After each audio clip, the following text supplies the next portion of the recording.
আলু দিয়ে block print করলে আমি ভালো কমেন্টের পাশাপাশি অনেক সময় অনেক ফানি কমেন্টও পেয়ে থাকি।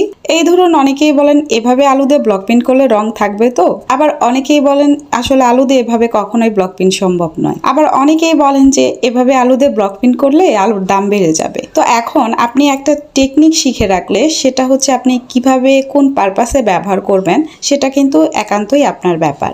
এখন আমি আপনাদেরকে প্রুফ দেখাচ্ছি। এই যে আমার টিউটোরিয়াল ভিডিও কিন্তু আমার পেজে আপলোড করা হয়েছিল, এটা কিন্তু অনেক আগে করা হয়েছিল।